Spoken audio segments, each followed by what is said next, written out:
I'm going to introduce myself for those of you that don't know me, but I think everybody knows me. I'm Candace Dockstader. I'm the policy analyst and I work within the political office. I work directly with Chief and Council and supporting them in their work, which they're doing amazing work. And so we will, I guess, going over the ground rules for tonight. It's really about being respectful, and I just really want to iterate. It takes a lot of courage and dedication for our members to take on the role of being a leader for this community. There's a lot of complex issues that they're faced with, and they always not. One of them hasn't done their work with the thoughts and hearts for the people, and so. To keep that momentum going, I think it's very important that we respect, the gifts that each of us are bringing and sharing with you.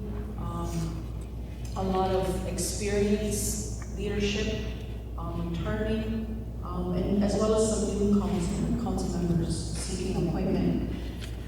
So I am going to be the moderator for tonight. I want to make sure we run things very smoothly.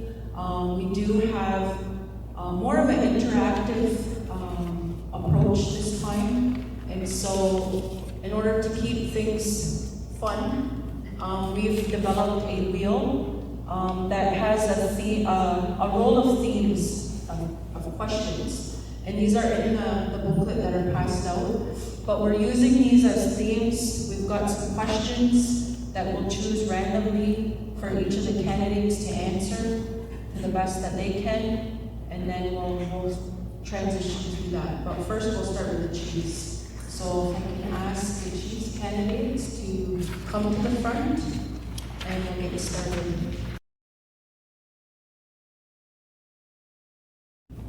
Hi, my name is Denise Wax. I'm a member of the Chippewa Towns First Nation, and I'm hoping to give you guys the votes for Chief. I think I'm a really good candidate. I have strong backgrounds in history. I'm a historian. I also have a background in Indigenous law, Aboriginal law, and been on campus for a number of years. I know the things that happen, and I have a beautiful vision for Chippewa Towns. I think we need to move towards developing an economy that's strength-based. If I were the chief, though, the biggest thing that I would do is that I wouldn't try to do it myself. I would rely on everybody and all of your expertise to help me. I think that's the biggest thing, that the biggest mistake that people make is that they try to do it themselves instead of relying on all of the people that we have and the capacity that we have.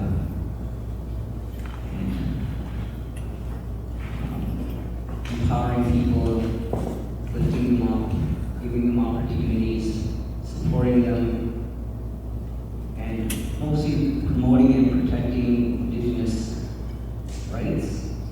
I believe that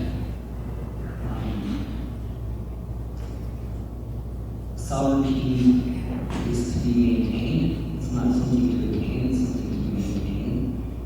And do that through promoting people's rights, protecting their rights, and the assertion of rights. Not just here, but out there, especially out there, and moving us forward as a nation, being involved on those higher levels, engaging with the municipalities and people around us, and seeing reciprocity as a means for change. And we've just all about empowering people. And I believe in you. Thank you. Ani Kojo, Memagwan Square, Vishnakas, Mike, and Dodan, Tashkan Ziggy, Ojba, Additional Kunda. Hi everyone, my name is Elena Stolari. I just want to start off by thanking you all for being here tonight. It's an honor to be considered for the role of chief alongside these other three candidates as well.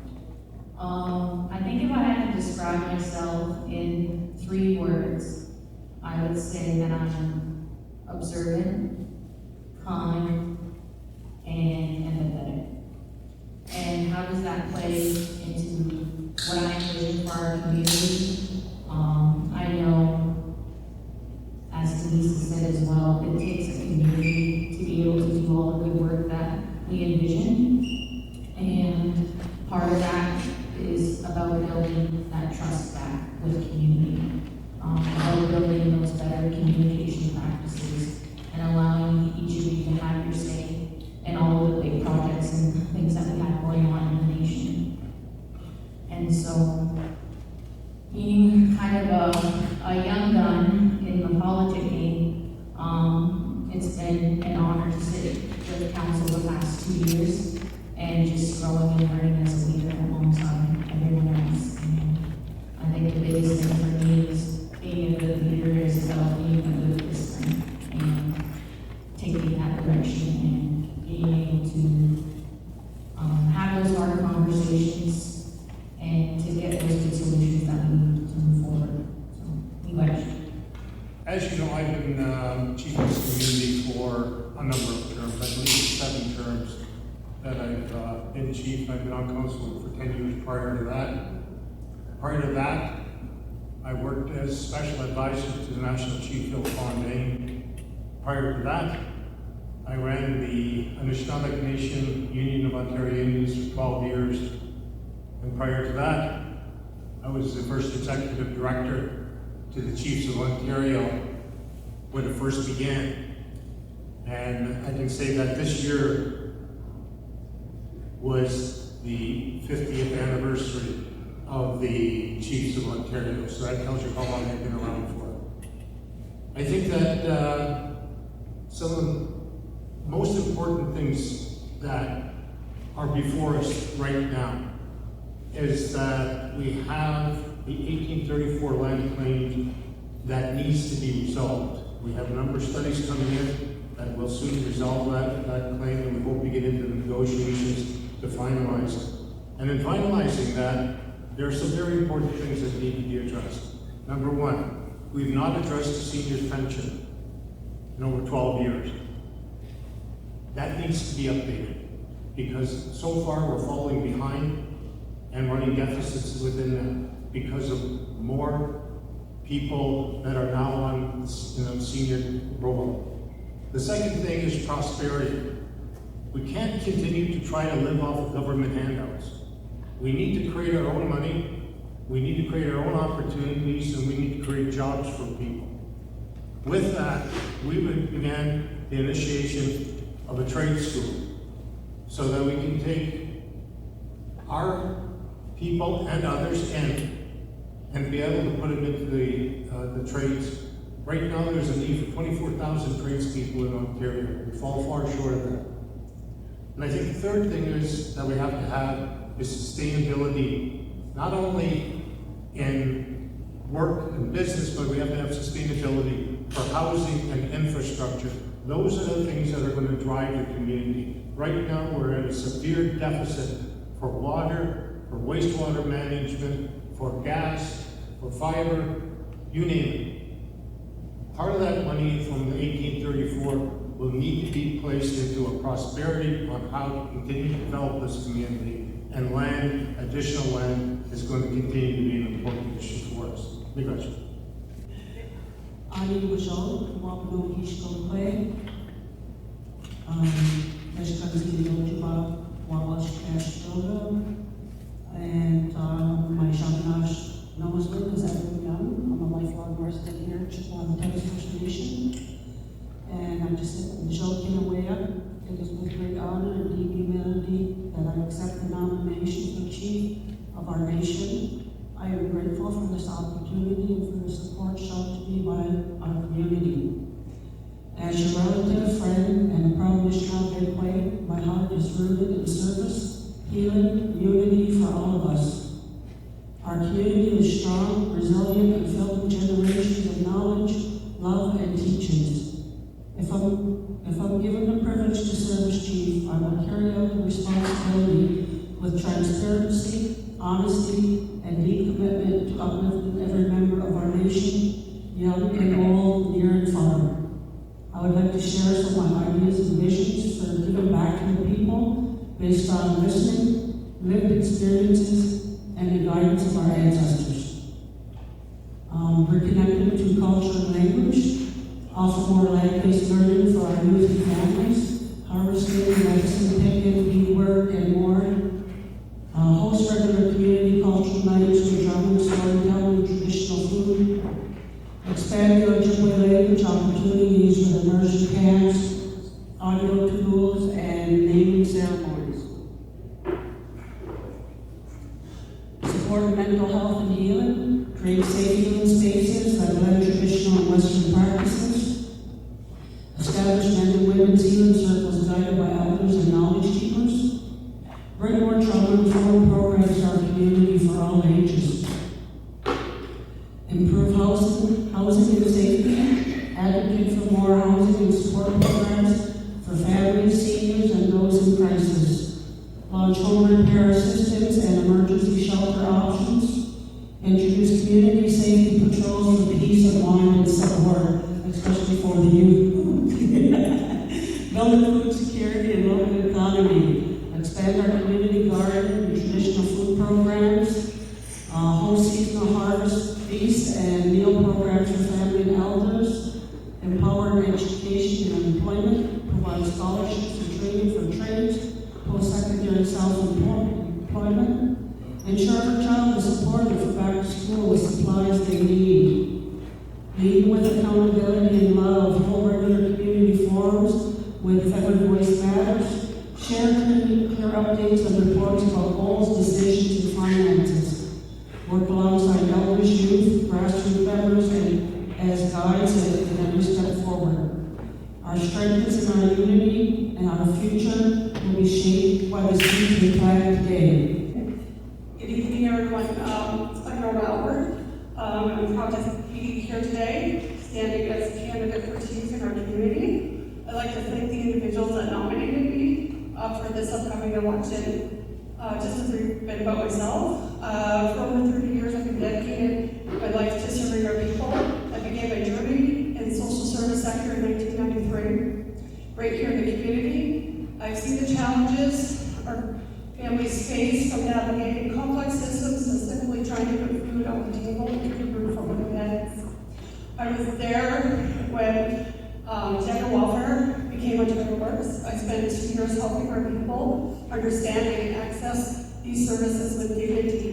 In 2007, I took a broader role as a trainer/policy analyst with Stepping Stones, supporting other First Nations in the delivery of program we rely on. And in 2008, I became the administrator, where I worked every day to make policy meaningful, not just words on paper, but tools for change. But most importantly, title I ever held in the community as a community member. I'm running for chief because I believe in the strength of our people. I believe in leadership that listens, leadership that's accountable, leadership that brings us together to face hard truth and build lasting solutions. Areas of focus is empowering our youth and creating opportunities for the next generation, improving social assistance, mental health supports, and accessing housing, building transparency and trust in leadership by communicating clearly and openly, protecting our culture, our language, and our land, because these are the foundations of who we are. I don't make promises I can't keep. What I offer is commitment, hard work, and deep respect for this community and its future. I spent my career bringing people together, solving problems, and to make sure no one is left behind. I'm ready to serve you as chief with honesty, dignity, and with heart. Thank you, and let's build the future together.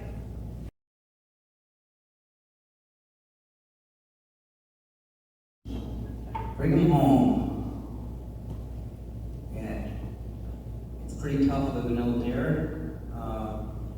The costs for an apartment is like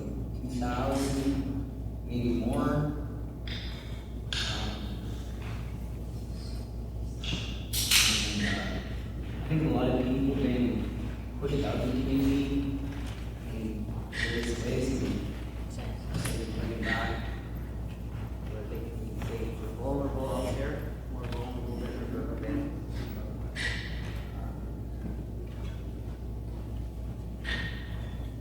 I've been around, visited them, seen their struggles.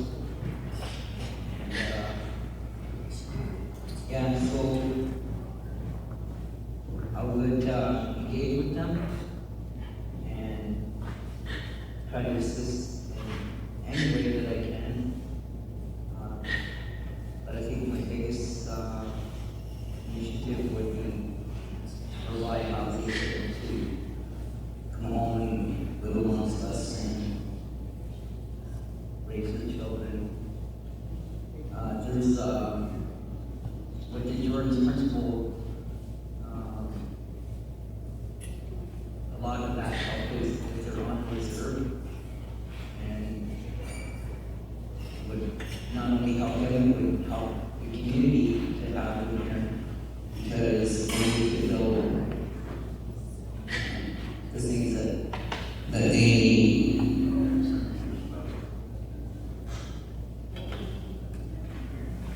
I really advocate for the youth and for, a youth center, a gaming center, kind of get up with the times and into what they want and what they want to do, but providing for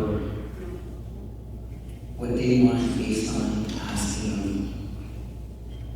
I don't think I know what's best for everybody, but I think that they have a voice that can be elevated, and they should be accommodated. Thank you.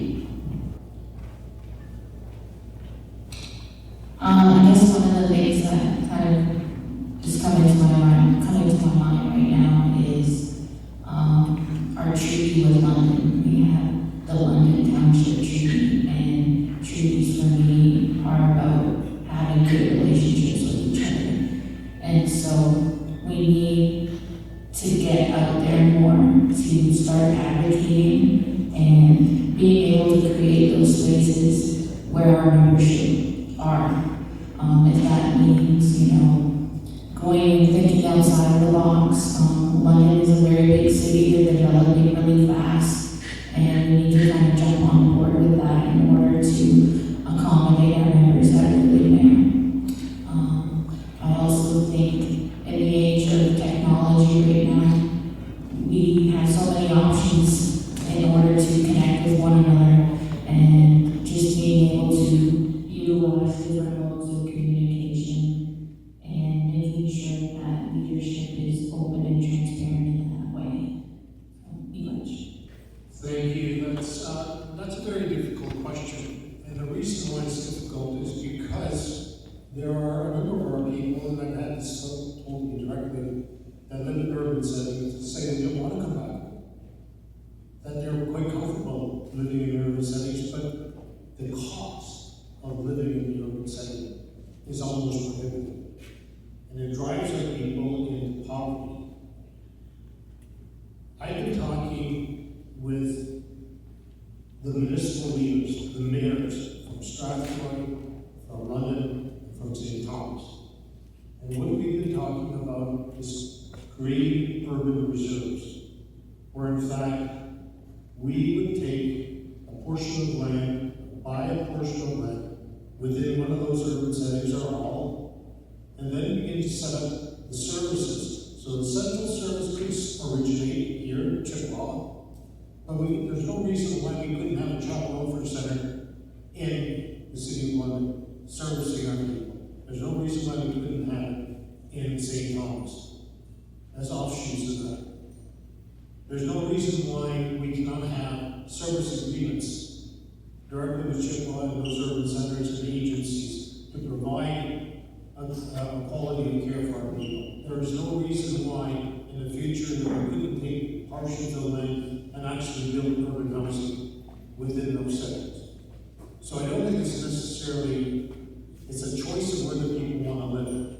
But if they are given a choice and they're given comparable services, and that's what we've not been able to do,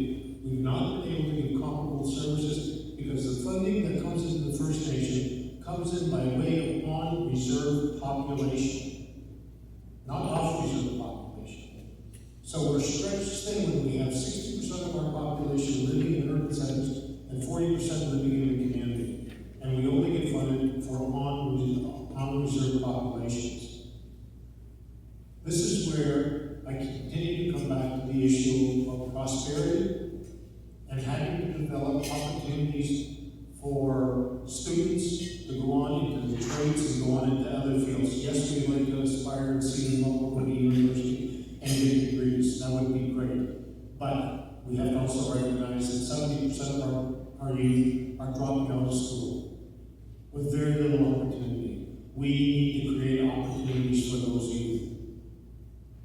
And those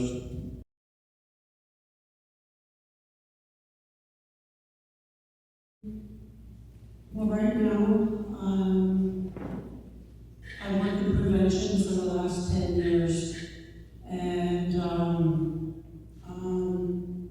I have to do a lot of role modeling for the families in that, whether they're in care, out of care, looking at, post-majority, youth, child welfare is a big framework that you're in, and being a role model amongst those families is a major asset. Along with, I've been here in the education system for 25 years. I've taught in our school system for 10 years, and I had to be a role model as a teacher from kindergarten to grade 8 here in the community, and I've lived to that role for the number of years that I was in the education system, and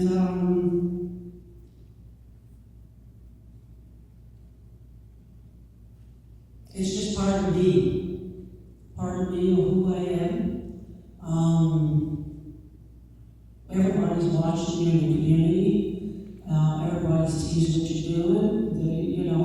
You have to promote good living and that when you're in these positions, especially in council too. You have to be a role model in everything you do.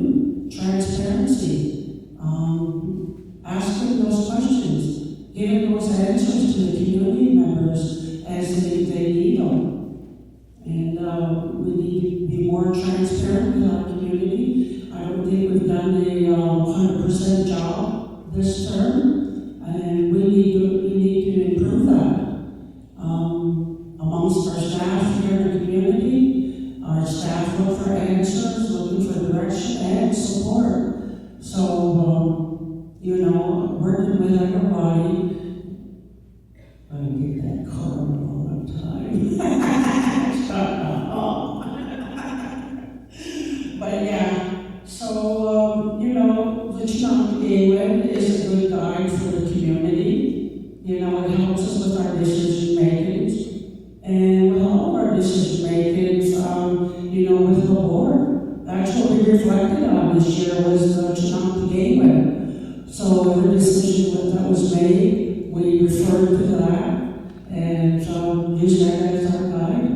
And So once again, related to my own field in social services, I pretty much meet people every day that come into my office or I talk on the phone, and that's one thing I do is try to meet people where they're at. I don't move anybody look down upon them. If they have an issue, I try to address it and work through them and help them understand what the policy needs, where the gate's at, where they're different. How would we do it? We make an effort to communicate together, not go and make a decision without them. I usually ask for their opinion first, let's work through it. One of the other things that I've kind of done is I've noticed myself become a good listener. I engage at the ministry level in determining policy, and currently working on the social assistance framework and employment framework for First Nations, which is all-inclusive for everybody. And one of the things that we're trying to promote out of there is actually unity, not only serving people on reserve, but trying to move it so that we can service our community members where they're at, whether they're on First Nation or off First Nations. Some of the things that we look at is everything is rooted in the self-determination and call for actions. And I focus on looking at, especially on the area of education, social supports, and implementing UNDRIP, which are important in our recognizing our language, our culture, and everything that we do. We try and do that in social services. Most of the program that we try to develop and implement in our communities is based on what our community needs are.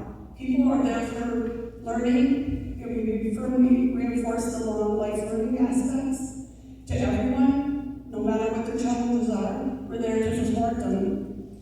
So So these are some of the things that are rooted with me. I've always been like that from the time I started in this area in helping people. It is something that I look at, you know, I'm open, I listen to the concerns, I listen to their complaints. Honestly, I'm an advocate. I've always been an advocate. I can continue to be an advocate in my role, even as an administrator for Stepping Stones. I continue to work as an advocate for 5 First Nation community members, not just Chippewa.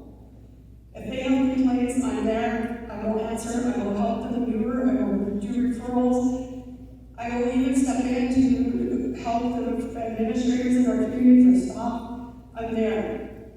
So those are some of the things, and that's to build that hope and for future generations. And you know, we look at under our program, we see employment is huge. We deal with these things every day, and you know, that's a pathway definitely, even to greater prosperity in our communities, because that's important to look at economic growth. We need the skills and moving forward with those. So those are some of the things that I kind of do every day, and that's just through my own passion for social services. I mean, most people look at social services, I've been to meetings, social services is not a high priority in the political realm. It's always the bottom of the agenda, but these are our grassroots people that we need to start looking after. Those are our challenges. Thank you.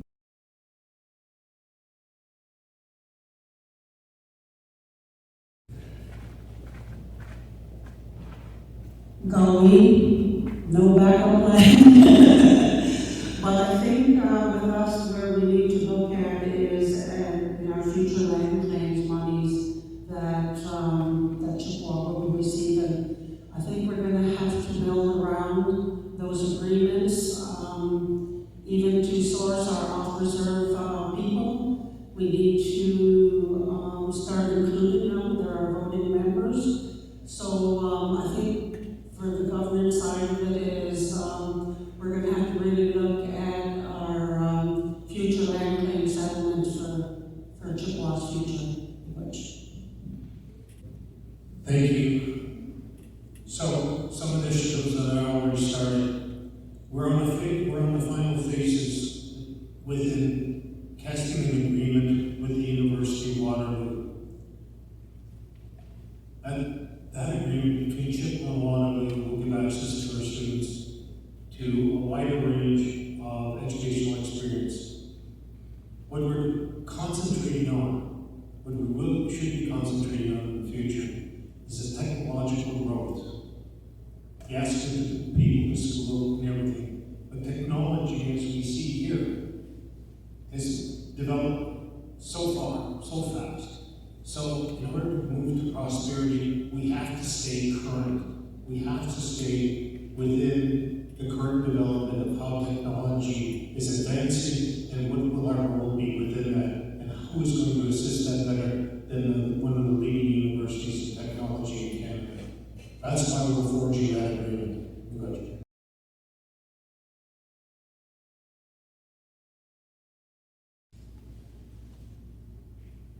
To be honest, I think we are kind of at the point right now of trying to just keep our people afloat. Poverty is a huge issue in the community. Building a nation is going to look a whole lot different than what we have going on now within the organization. One of the bigger departments or the bigger pictures that I see is around child welfare. That's a hot topic right now, especially with a lot of funding things coming from that area, and also acknowledging that a lot of our children need that extra support, and the way that the organization runs currently, I think we need to relook at how we function that way and how can we better service our people. And so with that in mind,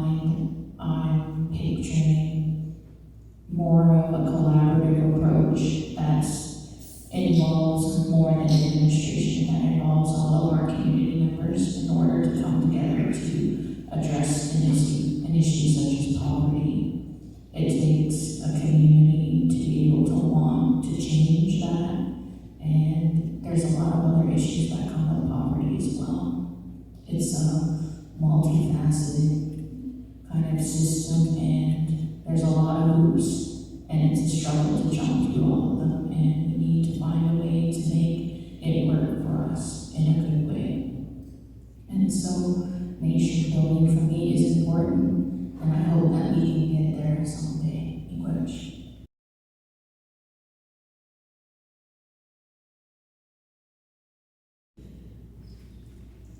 So again, just drawing on being in social services again, for so many years, those are most of the people we deal with every day.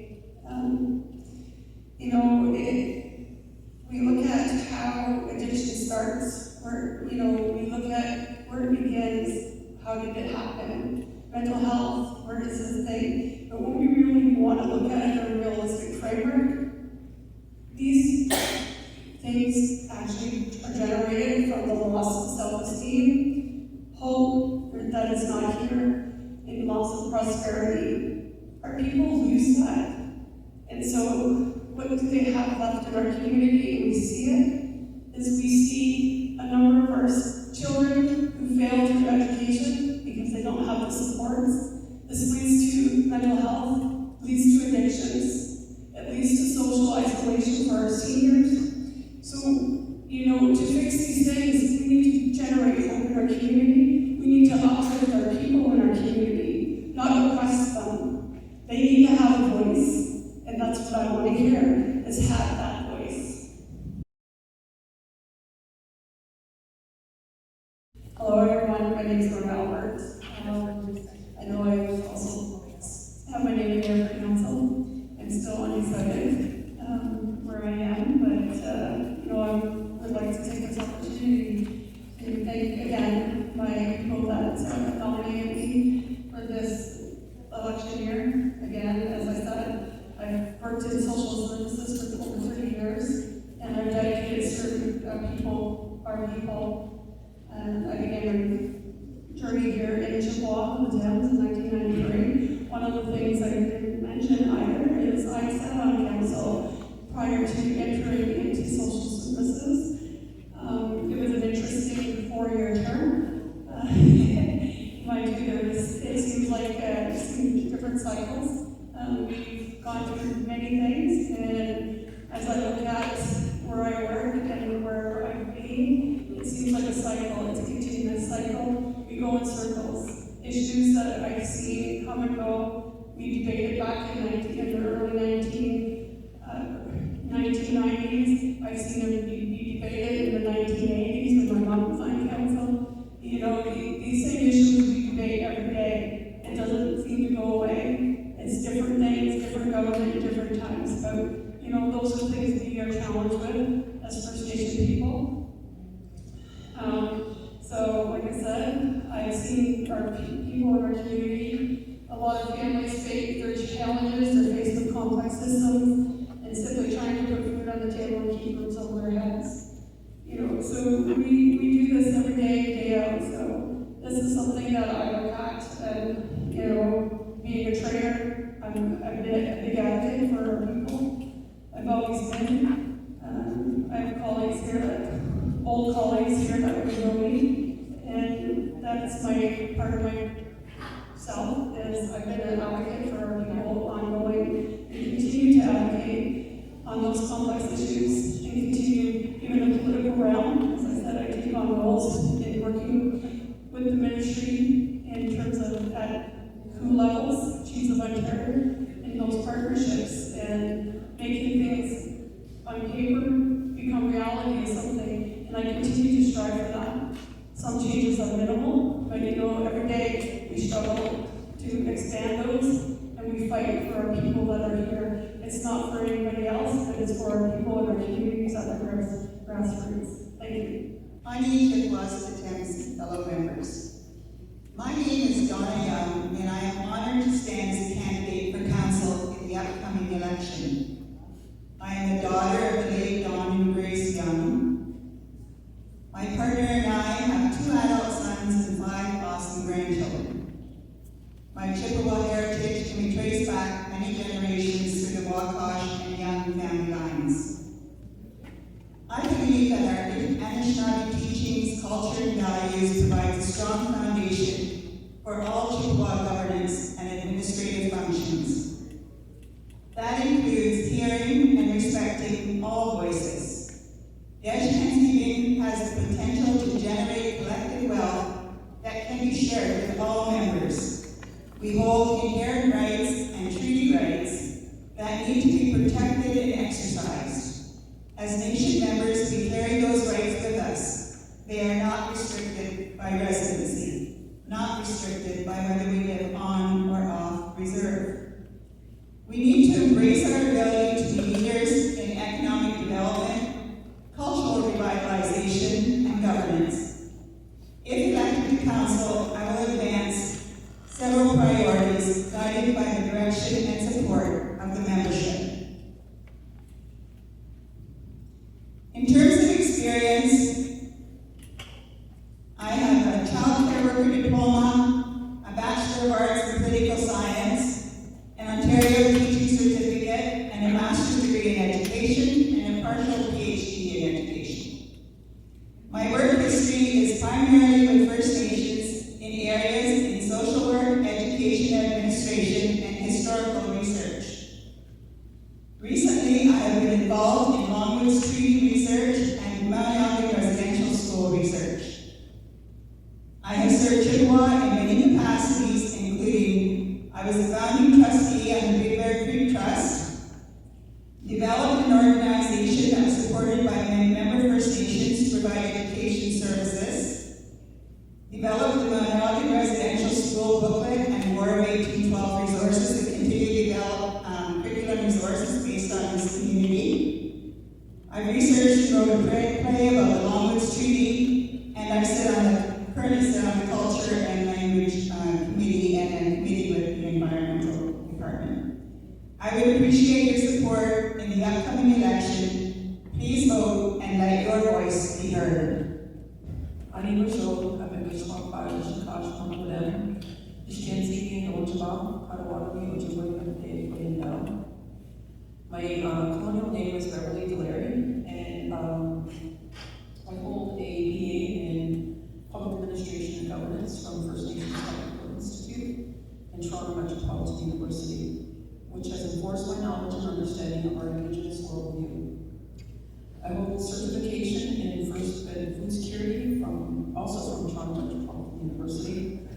I'm currently enrolled in the master's program in public policy and administration, which has provided me with a deeper understanding of the Western worldview, particularly in relation to the systems and institutions that support federal, provincial, and municipal governments.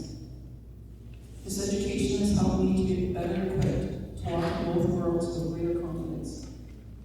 This understanding has been a humbling experience because I can see more clearly on how vitally important it is that we do things right and provide the best possible care to our people who have been suffering for far too long. Primarily because no one else is going to do this for us. We need to start doing this for ourselves.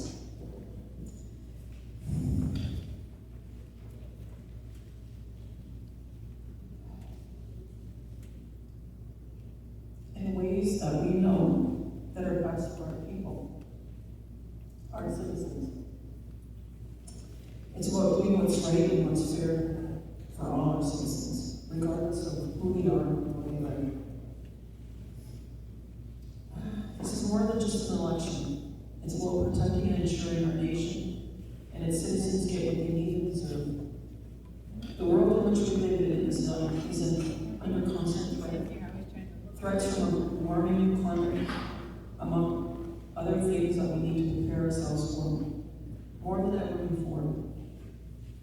We need to ask ourselves what it is that we need to ensure our people have what they need to survive, and work together to ensure that happens for our people in our nation. My schooling, which I have been involved in for the past 6 years, has allowed me to view things in a different way. That are important and hold great significance to myself and my people.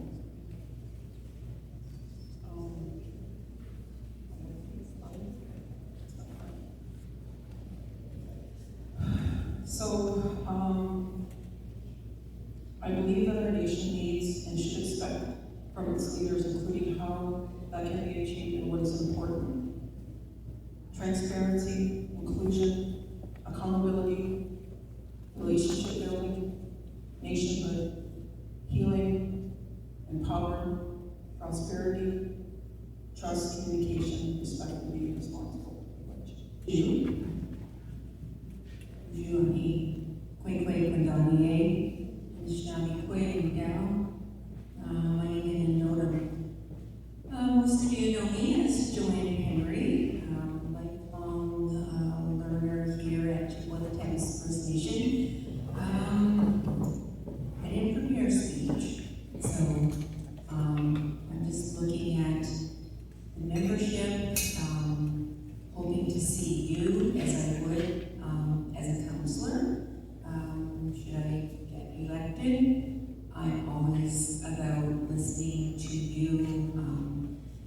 And it was really nice to hear from the chiefs at the top. It was nice to hear, those aspirations and those things that the leader is hoping for our nation. So I really appreciate and I thank the chiefs for sharing their thoughts, their ideas. One of the words that I heard throughout the chiefs' talks was transparency. And I think that really hit with me, and I think most of the chief candidates spoke about transparency. I think that's important, and that's one of, my guiding principles would be accountability and transparency as a counselor for the nation. But a little bit more about me. I am one of 6 of Arnold and Elfrida Waugh Henry. Many of you may know that both of my parents attended residential school, and then when they got together, decided to raise their family off reserve. So as youngsters, we were raised off the reserve, but came back as adults. Chippewa Thames called us, we're all here, and I love Chippewa Thames. I've done many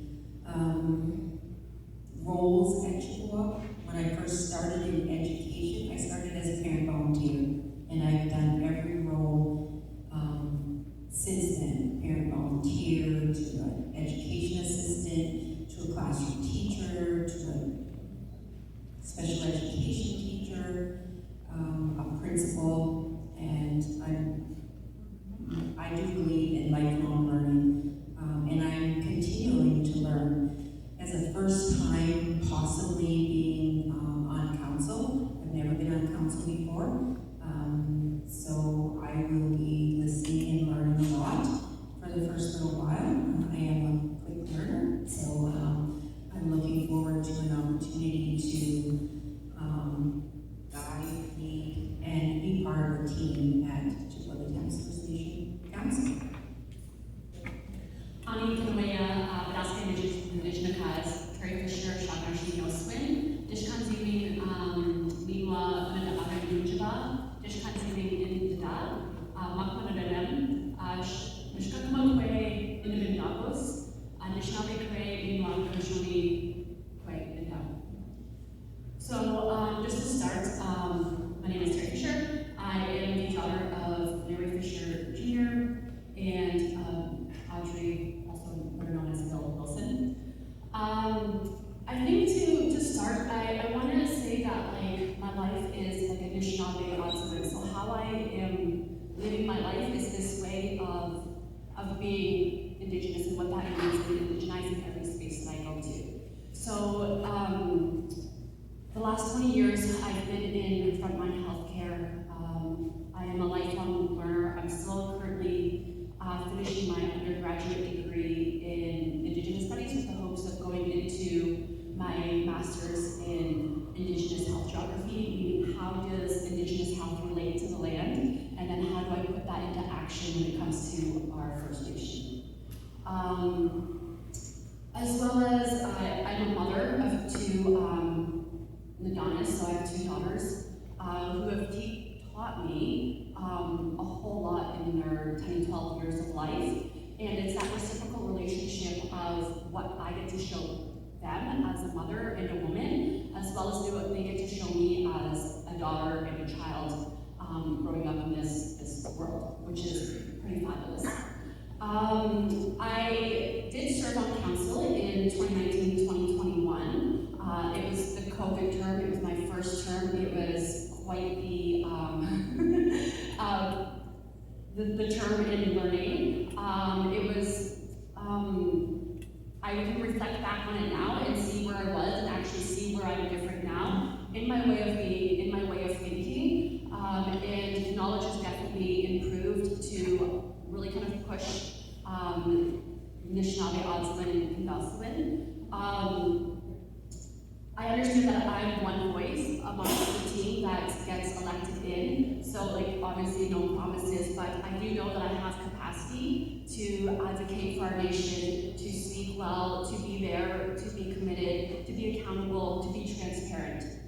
I come from a strength-based approach. I do find solutions. I will not stop until I have a solution that kind of works for everyone, so I think that's definitely a strength that I have. And I just want to say thank you for the people that nominated me to be on council this term. That is quite an honor. And I will just finish by saying, so I'm thankful for that right here. Annie Kuzu Kinuea, position as Benedi on in Deskanzivi North. Anajok Nidodam. Greetings, everybody. My Canada Revenue Agency name is Gene Hendrick. My parents are Monica and Hookie Hector Hendrick Bob. My grandparents, June and Hector Hendrick Bob. And Lorraine Riley. I have two beautiful children, Xander and Serenity. I'm married to my wife, Sheree Fisher, who has brought in two bonus children that I get to have, Carly and Sean. This is my third run at council. I've served for the last 2 terms, and I've had the great honor of serving with 2 different chiefs and 2 former chiefs. And I've picked up a lot of knowledge that I'm very grateful for, and been mentored by and just to mention of Chief French, Chief Muskokamon, and then former Chief Mananian and Wesley Wyatt. You can't know where you're going without knowing where you've been. So I think it's been a learning experience to, see what past councils have done and try to do what I can with the time that's given to me. As I said in my opening, I'm Crane Clan, and growing up, I really didn't know what that meant. It's the bridge between other nations, and growing up, I served on the Chippewa Youth Council, I served on the school councils, I got involved in fire and policing, and really tried to put myself out there. So I have a big long list of projects that I've worked on in the last 2 years, and I can't go through them all just through time space because I have 1 minute left. But I will expand on those with an actual campaign platform that I'm going to put out. But I wanted to hear from the community first before I put that out there, because I want to know what your questions are, not just what I think they are. I want to hear what they are first. So when we come to the questions, and then I'll get 30 seconds to answer. If I don't get the question, I'm still going to answer it in my platform that I put out to the community. So I guess that's all I have. Thank you much. Well, good evening, everyone. My name is Warren Huff. Grew up here in Chippewa. My father is Kingsley Riley, raised me, along with my grandmother, Mary Riley. A little bit about myself. Married, my beautiful wife is here with me tonight. And one of my daughters is sitting there in the audience. And I have another daughter right now that happens to be in Florida, where her daughter is dancing for national championship. And again, I have 3 stepchildren, and again, members of Chippewa the 10th. So I grew up here in Chippewa, and you're talking about the youth and how important the youth And I recall I was a member of the Chippewa Young People's Association years ago, and I can see a couple of members there when we worked out at St. Andrew's Church. We recall holding a dance in the church, the basement. And again, how important it is for youth to be involved in our community. Again, being raised by my father, I also assisted in Chippewa's first powwow when it started up again. And again, at that time, there was a group called the In-Betweeners that helps out the first powwow. After a while, I ended up moving to the city of London. I graduated from Fanshawe in business and became involved in the Friendship Center movement for about 25 years. I worked as community development worker, worked as program director, and basically kind of run the Friendship Center for 3 years. When I didn't have a director, it was left upon myself as program director. Later on, I became president of the Friendship Center. I became vice president of the Ontario Federation of Friendship Centers and a board member of the National Association of Friendship Centers. Again, all areas where we can help out our members and our people. And since graduating from Fanshawe, I've always worked for a national organization. And actually, Del Riley right there with his phone. I worked as a researcher in the very first community development plan for Chippewa. And I've always been a supporter that we have a community development plan in place. I think it's very important that we do planning and planning for the future. And again, so it moves us forward when we know we're not only where we come from, but where we're going. And so again, that's a little bit about myself. Rather than, again, wanting to continue on with, let's move forward. I think some of the things we heard tonight around poverty that needs to be addressed, housing needs to be addressed, and kind of want to move in that direction around community prosperity. Thank you. Good morning, Cheryl Johnston, Dishnakas, Deshkan Donjaba. I was informed that I was nominated for council. And I've never done this before. I've not sit on a council table, so this is new for me. And I want to thank my nominator right now, because probably if I do get on council, I probably won't be thanking him later. Anyway, I was part of the community. I hear quite often a lot of things about chief and council, this, chief and council that. And I've worked in different communities. I worked in Chippewas and Thames for 10 years in prevention, and I worked in Anshan for 15 in environment. And I worked with a lot of councils, and they work hard. They do a lot of work. And I've always had this disagreement with people when they say chief and council are, not listening to us or not doing, what we need them to do. And I've felt that when chief and council give up their time, people give up their time to sit at a table and help the community grow and help, their membership, I think that's an important role. And so when I got nominated, I said, oh, yeah, okay. I think I would like to do that, just to see if I can also help or try to make a difference. And I heard the chiefs talking, the nominated chiefs, and as I heard about nation building and movement and going forward.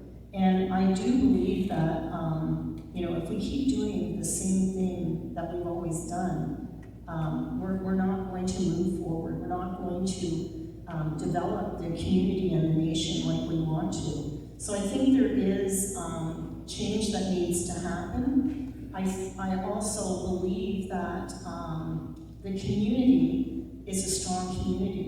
And we've got wonderful people that are doers, and I've seen movement as Warren was saying, back in the day, we walked to London to raise money for tin shed for a community center.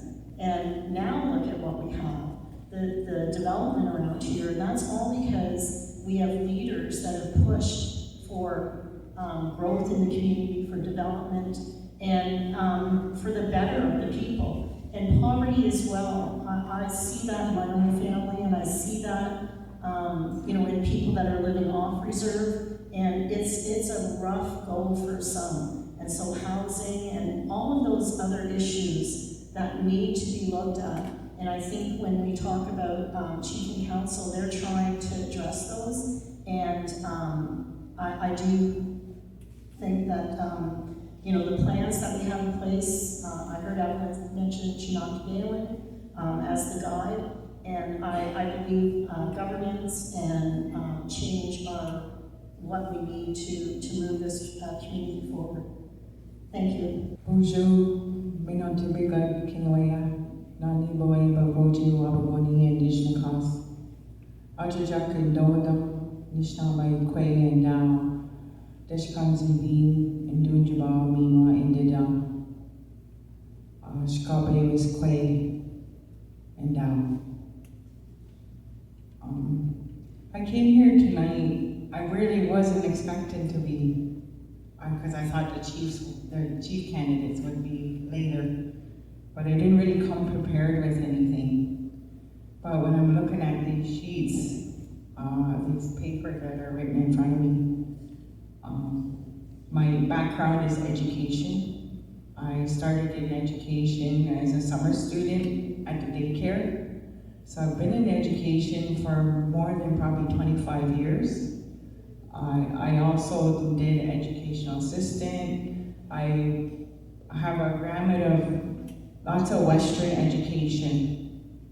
But in the past 10, 15 years, after I finished my master's degree in education, I decided I'm done learning Western methodologies, and I decided I'm gonna go learn what I wanna learn. So I signed up and helped build the first 2 tiny homes, which has helped me be able to repair and do my minor repairs on my own home. I also took the Pathway Onto program before it became partnership with Fanshawe. And as I participate in Sundance ceremonies in the last 12 years, it has helped me grow as a person and know my place. And then I think about some of the things written on here when I hear political leaders talking about nationhood. I have to go and research that, because you talk about it but don't tell us what it is. So I went and researched it, and I understood nationhood as being the collective, not the individual identity. And I see that cycle in our chief and council, even in my term when I was a couple of years ago. If you disagree, it seems to be that you're put on the outcast. I don't want to disagree with everybody. I want to have a discussion. Let's come to the solutions. And that's how I was raised by my aunties and my mom and my grandmother. That ask questions. All they can say is no. And we can't come to solutions if we're not working together. So when I'm thinking about this term coming up, I'm thinking a lot about the communication aspect, transparency, accountability. I want to know what's happening, and I want to be able to have those discussions with my family, not only my immediate family, but my extended family. And as I change my roles and have become a grandma in the last 9 years, I really think about what are we teaching our youth? How has leadership taught our youth to be good leaders? We don't even have that in the school. We're not teaching enough of our own history in the school, our community history. When my grandson comes home and says he's Canadian, or I go to a school event and they're doing a land acknowledgement, I'm really offended. So with that, I think we need to start really teaching our youth who we are as Chippewa. Miigwech. Bonjour, in Margaret, Wawaskana, Dishnakas, Architecture, Dishman Vivi, the Bendagos, Nishnome Quay Dow, Mommy Quenda Mampia Yanamwa. Just happy to be here tonight. Do you guys remember when number 8 was gravel a long time ago? Well, it's gravel again tonight. New roads.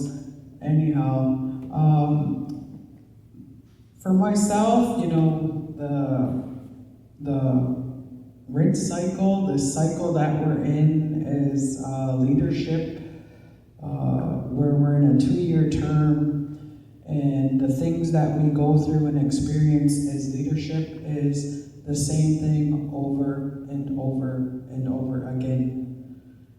You know, I sat on the governance as the portfolio with Warren, and our goal was to get a new term for leadership so that we could have a solid foundation for building policies, building structure, building our nation up so that we can become an economically prosper.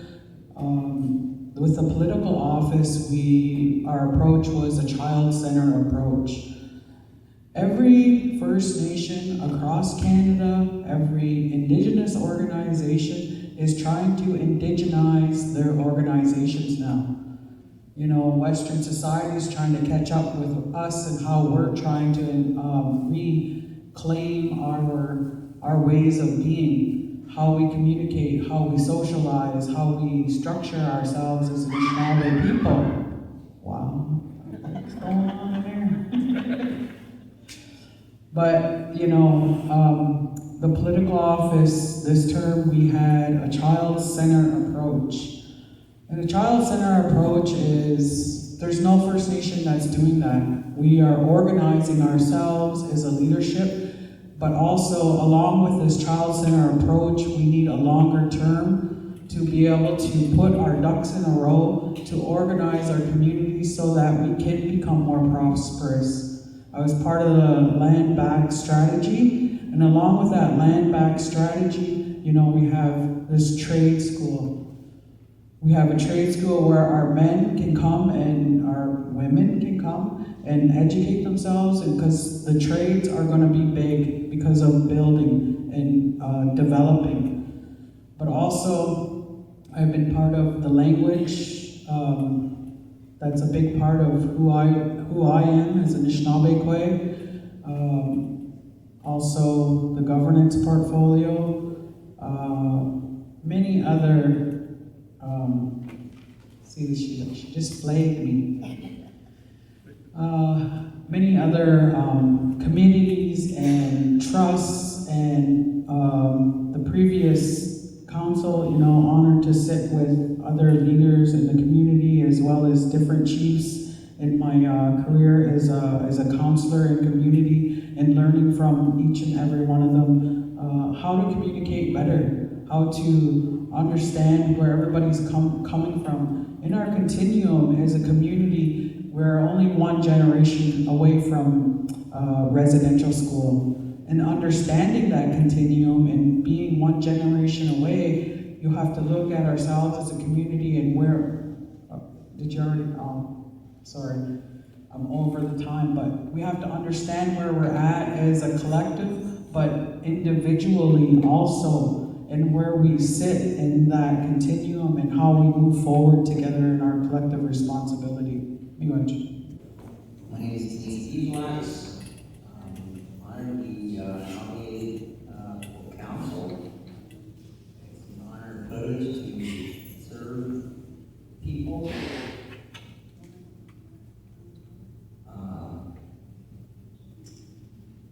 I see a lot of candidates here and very hopeful for change.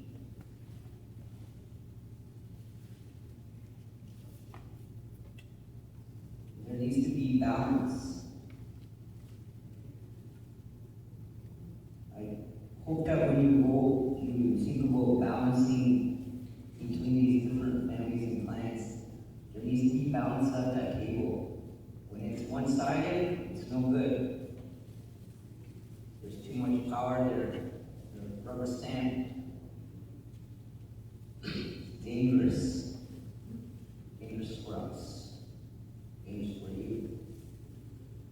I think it's good to have 12 people on council because you have more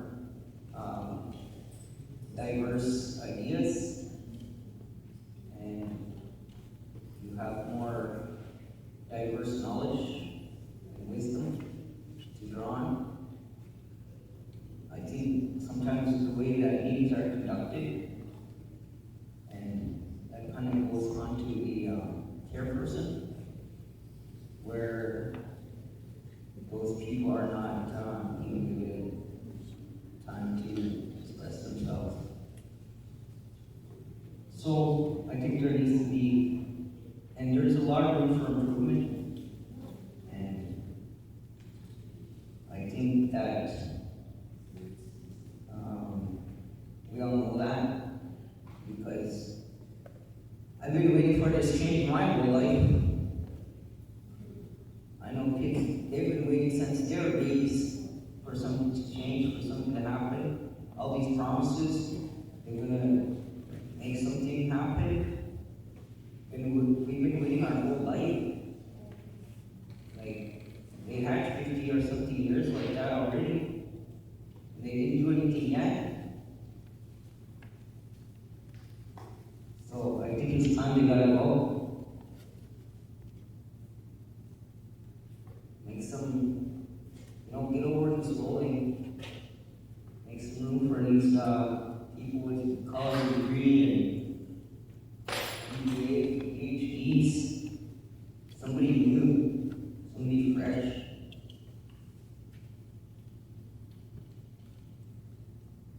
I'm already sitting there, I see,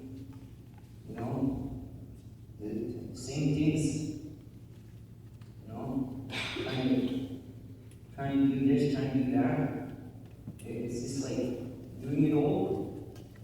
It's like deep fried beans all the time. Get some fresh beans. But the government out there is changing without us, with or without us. And there's a lot of advantages there. There's a lot that can be done. We gotta support our staff. We gotta support and trust in them.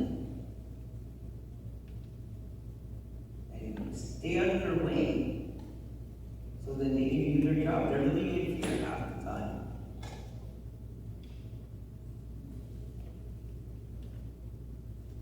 They're working in fear and isolation half the time. Things gotta change. You could make a change at that whole. Get some fresh blood in here. Thank you.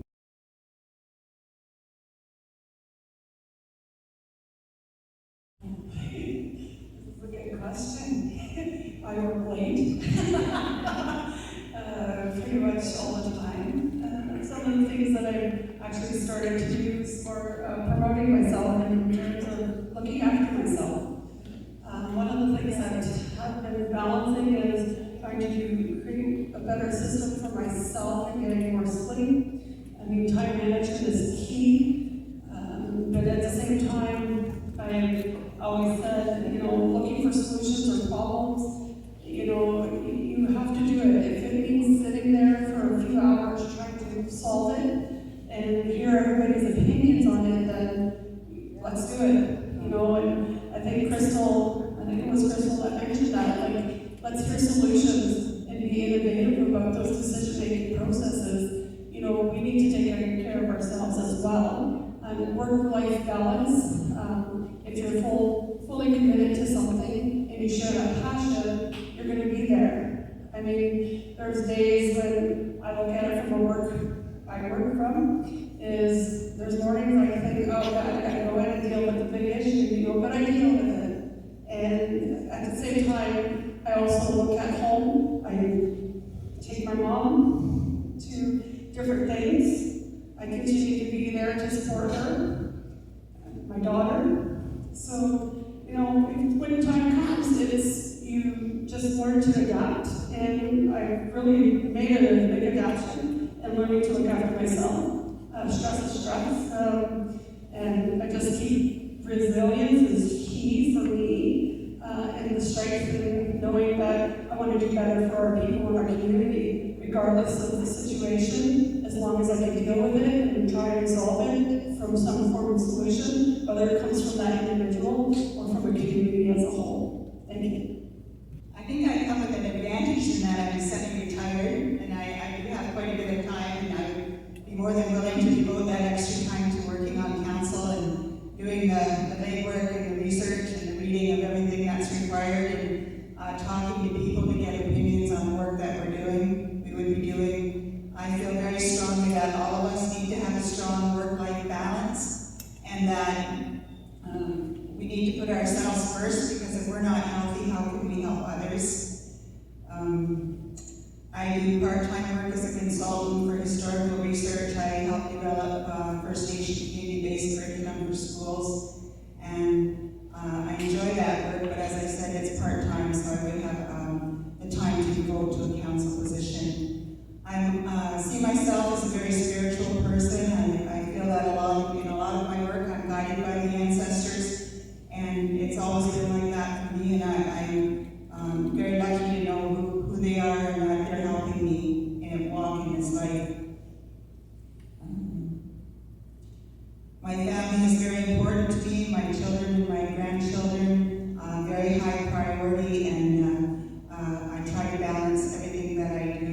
So I understand as well that issues can be tense at the council table, that everybody doesn't always agree. I think those are the times you step back and take a deep breath and, try not to get into a conflict situation, try to talk it out. So that's what I would hope to bring to the position.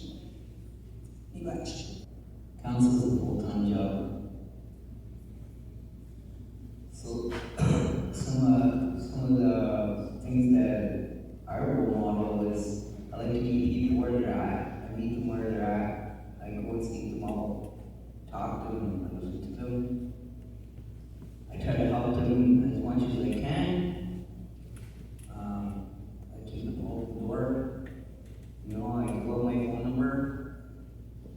If you need something, I'll be there. I'm a good friend.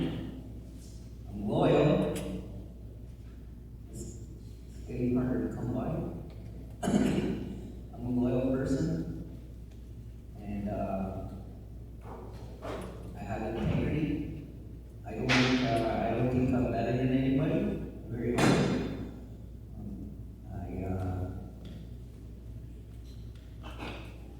I think that I would like to see all these young people go ahead and be better than me. And I want to help them do that. Do well. And achieve all the things that they want. I'm an advocate for the youth. I'm an advocate, I've advocated for years and years against for social reform.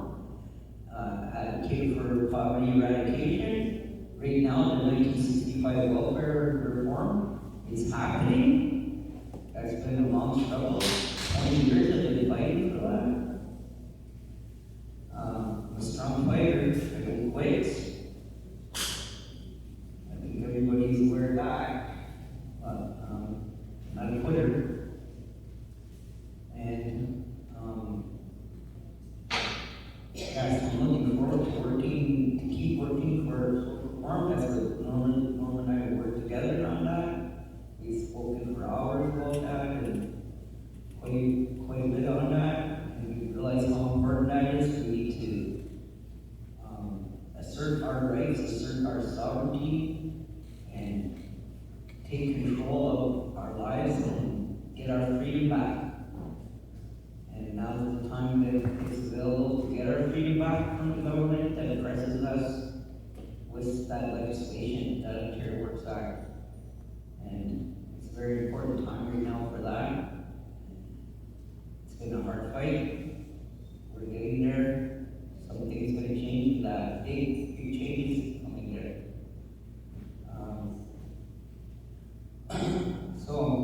stay determined and be true to yourself.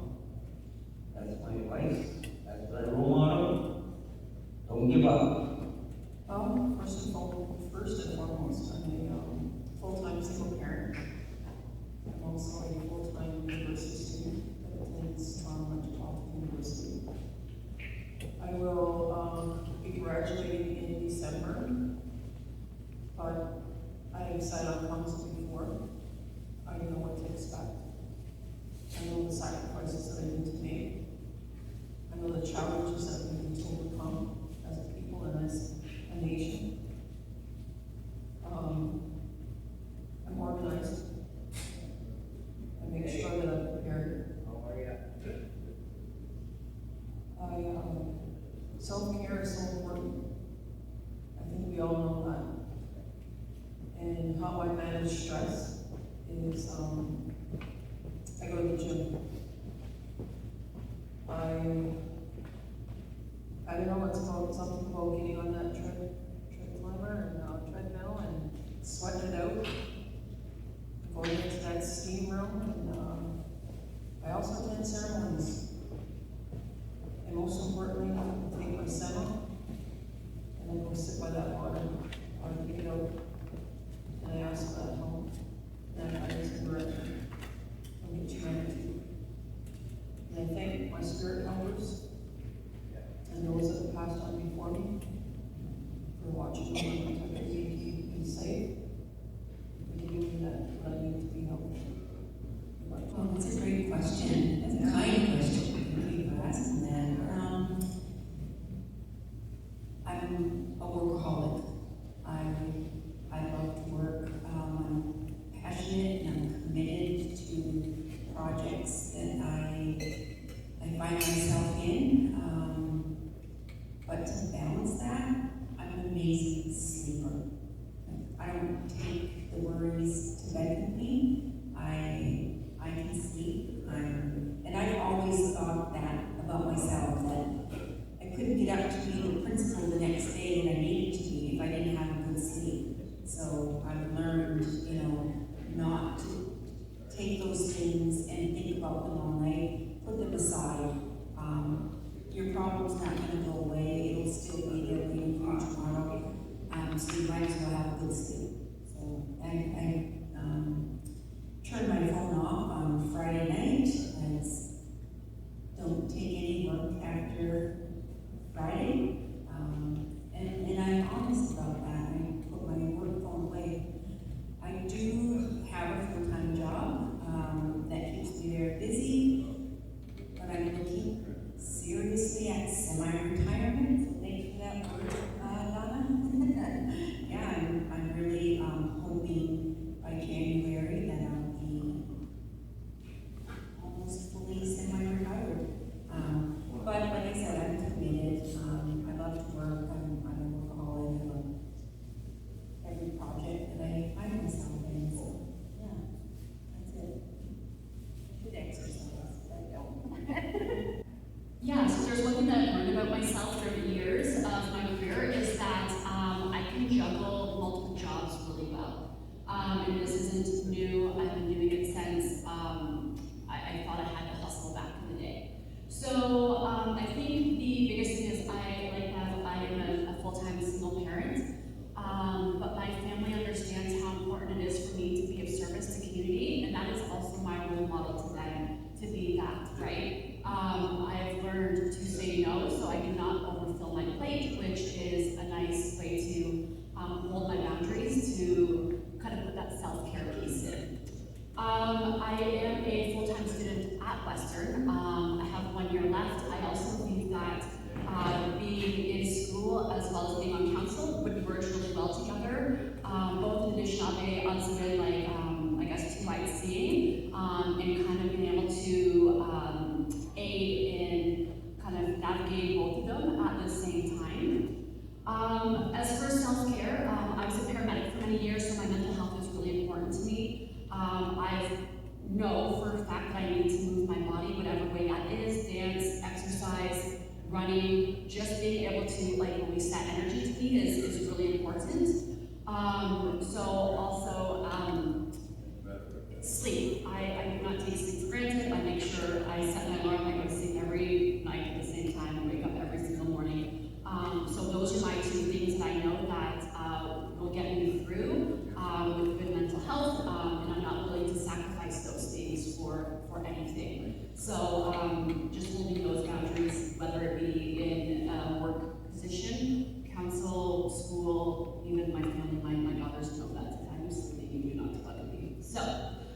I think that is about it. I do believe that I can handle both school and council. And I got the card, so here you go.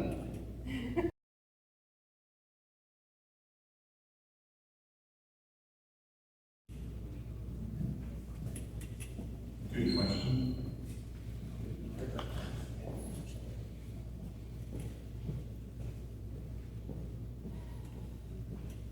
I like to think before I speak. I just don't want to like say the first thing comes to my head, because that right now is a loaded question, especially when it comes to our finances and our audits being behind on schedule and not going out to community. So I unfortunately can't do much in my position right now, just because I had to declare a perceived conflict. So I don't have much way of engaging in those conversations that need to take place. However, when I look at where our nation is going, and how do we prosper, we're negotiating two land claims currently right now. One for the Hydro 1 corridor, the towers that have passed through our community, and the 1834 Stratford Ferry claim. And we need to set up trusts like we have with Big Bear Creek, Thunderbird trusts, and have those trusts set up so that we are held accountable for the money that's spent. Our nation has grown so much leaps and bounds exponentially with Big Bear Creek and how we have our own source funding, own source revenue, and how we have a say in how we spend our money.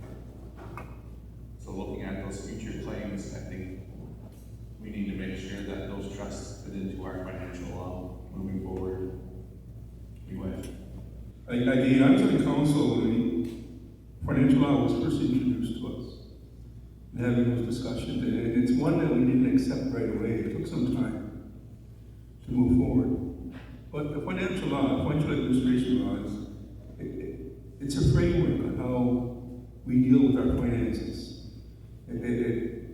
It's comes out of the First Nation Finance Authority, and we've agreed to follow that framework. But also, within that Finance Authority, it says we have to develop our own policies and procedures as well. And it's a commitment to understanding how your finances work. It's a commitment to move forward in a good way with your finances. And there is still a lot of work we need to do within in our financial area, including informing the members where we are financially. And for us, as you mentioned, one of the claims, in fact, all of the claims, Chippewa is doing very well financially and have been for a number of years. Granted, there should be an increase in funding, and we need to go after our own source revenue. Because right now, we're about 70% dependent upon the government for funding. And we'd like to be able to turn that around so that, we're only dependent maybe on the government for 30% of the dollars. But we still want to hold them to their commitments for funding. And so the financial law allows us to move forward with our own rules and putting it into place and still be accountable. It's also a message to the people around us that we do have good financial rules in place for any of the business that we may want to get involved in, that we are a member of a finance authority, that we do have guidelines, that we do have annual audits. And again, for me, that's that understanding of the finance authority and how to move forward. Again, there's areas that we do have to work on, there's policies that we still have to build, and I think with that in place, I think we're going to move forward in a good way when it comes to finances. Thank you. So the financial law, and how would you assert it? So I think that when we're talking about accountability with finances to the community, that is a big commitment. It's something that the community always wants to know. And I know in the community that I worked for the last 15 years, we would have a community meeting and present our audit and present the finances and bring it to the community so that the community would know just exactly where the finances were going and how they were spent, and whether or not the audit was, approved and the other thing around that is having policies. So if you have the policies inside your financial authority or your financial commitment, it helps with the assertion of that financial law. Because with policies, you can at least have something that guides you through to ensure that you're doing what you should be doing in that authority. And when you're talking about finances, it's always the big question as to, what are they spending, what is the Chief and Council doing, why are they spending money on that? And if you can get that information out to the community ahead of time, or even, have little focus groups or different things like that, so that you can have the community aware of what's going on with the financial commitment that's, in the administration part. My understanding of the financial law is with the Financial Management Board, it's a part of accountability, transparency. We also, out of that law, came an operations manual, and in that operations manual, you have a committee, the Finance and Audit Committee, who oversees the budgets of the nation, the services that we provide. Their job is, they're the oversight. They make the recommendations to Chief and Council for budget time, quarterly, even some human resource pieces in there if the job is sustainable over time. That's my understanding of how the financial law works.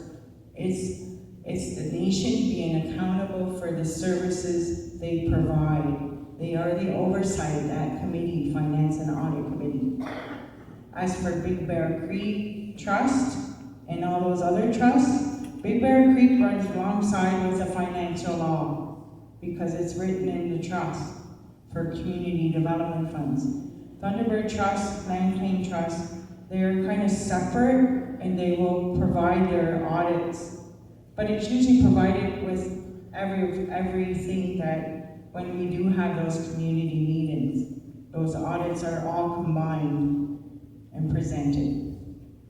That's my understanding of how the financial law works.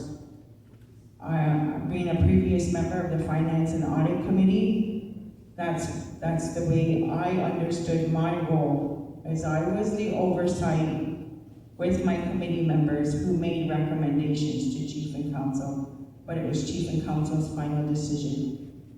Miigwech. My understanding of the financial law is that it's those checks and balances for leadership, for the trusts, it's checks and balances for the organization and administration to have that transparency and accountability in regards to our funding. They have separate audits, the trusts that they do, and as well, they're, like everyone else has shared at those community meetings. Hoping soon that we'll get our audit to the community soon, and the Finance Committee is the one, just like everyone had shared previous, that they're the oversight, everything goes through them. We have a comptroller that was previously sat there, and now we have a new comptroller that comes and sits in and is the one that is the oversight for that financial law. Miigwech.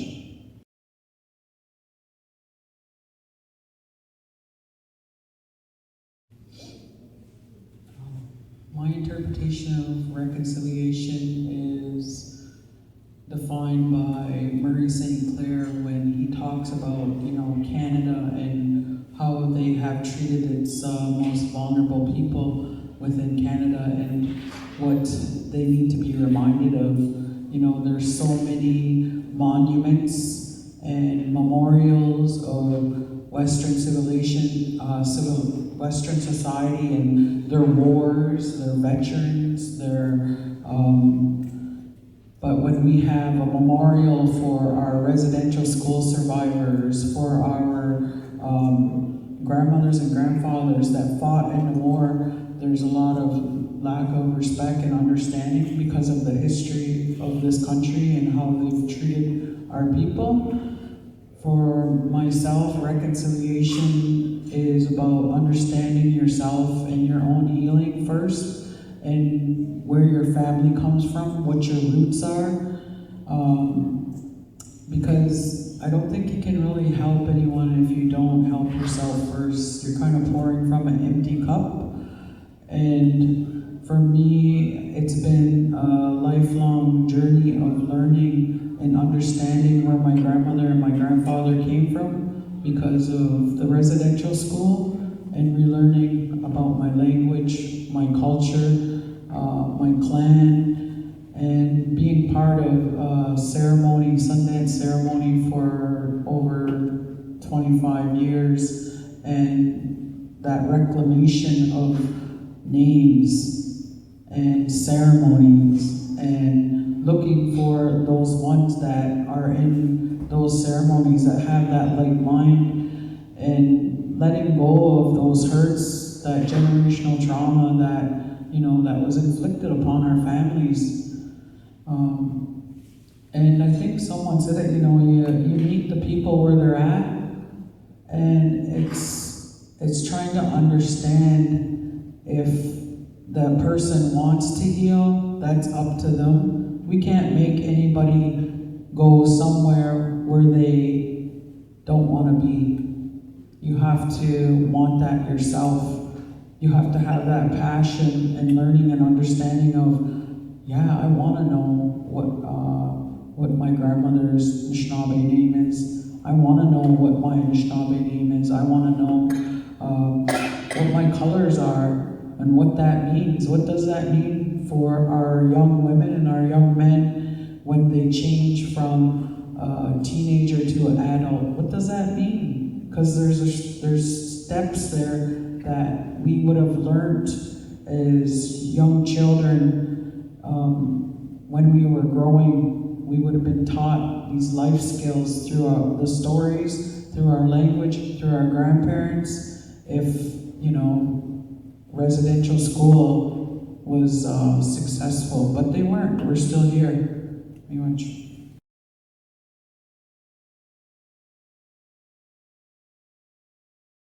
So when I think of leadership, I don't think of myself.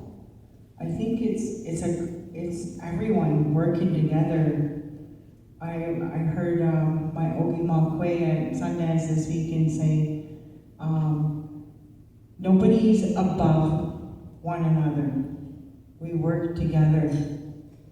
And when I think about that, I think about all the teachings I have learned throughout my lifetime, and I think about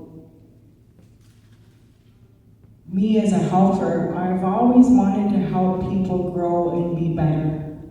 It was never about the bottom line. It was always about building people up. So I've been a lifelong learner. Like I said, I did the Western, and I've had to take steps back because of things that happened in my family, and I've had to learn from that experience. But I truly believe I am a person that walks my talk, and if I make a mistake, or if I hurt somebody's feelings, I am ready to apologize for that, or make amends with those people that I have hurt. And I truly believe that's my integrity. I really like helping people be their best, or grow to be their best. And that's what I enjoy doing, and I think I like to walk beside people, not in front of people. So I think that's my leadership style. I'm also a lifelong learner too. I continue to learn, and I continue to pick things up. So that's me, Miigwech.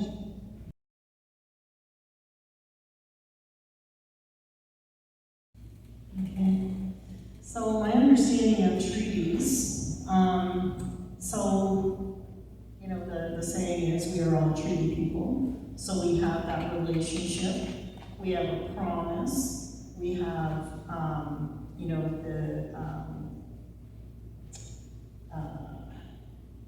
sharing of the land and the responsibility to uphold those treaties.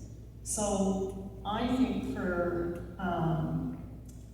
looking at how we're involved in going forward under the treaties, we need to assert our rights. And I've been told by different people, there's no sense having rights if you don't assert them.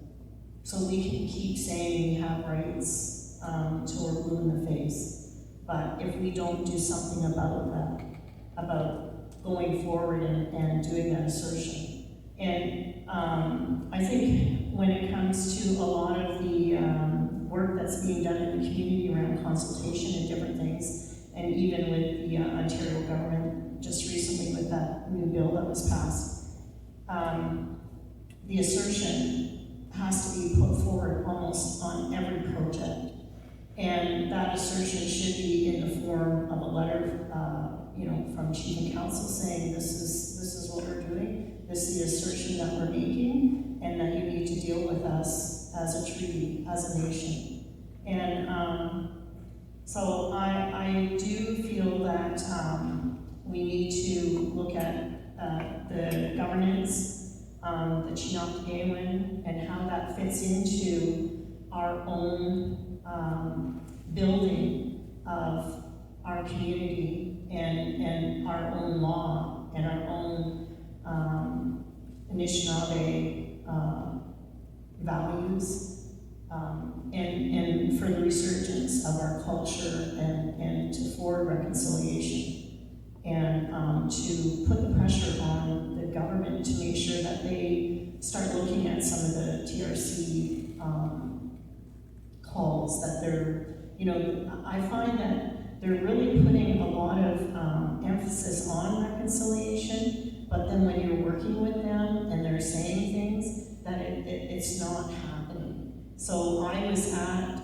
Queen's Park, you know, protesting for Bill 5, and I was just appalled at how they just went ahead and said, this is what we're doing. And I also think that when I look at how they've treated First Nations, and I say that because I've worked in Onchong, and all of the industry that has went around there for years, the government has said, oh yeah, we're going to regulate, we give them permission to do different things, but they still let benzene, which is a carcinogen, come over into territory. And now they're looking at Ring of Fire. And I've said to the Chief Chris Planey, you gotta have that as Onchong as a case study. You have to go forward and let them know up at the Ring of Fire that they're gonna give you all these promises and tell you that they're gonna do all kinds of different stuff, but as soon as those mining companies get established, they're going to, you know, like the industry and the mining companies are gonna have more control and more power over the government than what the First Nations are. So there's a lot of work that needs to be done around treaties and assertions and governance, just for protection of rights.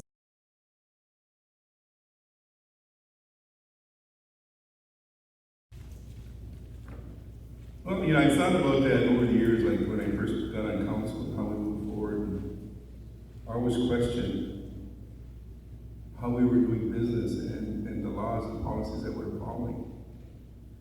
And then we started talking about Chinookiwin. And for me, to get to Chinookiwin, I started talking about our language and who we are. And who we are is in our language. And so we started talking about the natural law. I think we talked about land code at one time. And we put a hold on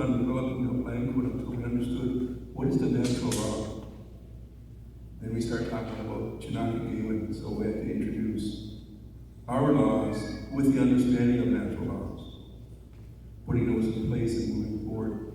And I recall, again, growing up, talking with elders, my grandmother, we always had our own laws. We always had our own relationship with Mother Earth and the natural world. And we had to understand what that relationship was and how we put that relationship down into our own laws. And so that's where we're at right now, and that's what we're talking about. So when we start talking about Chinakakewan, what is that relationship we have with one another with the natural world? And right now we're talking about our youth.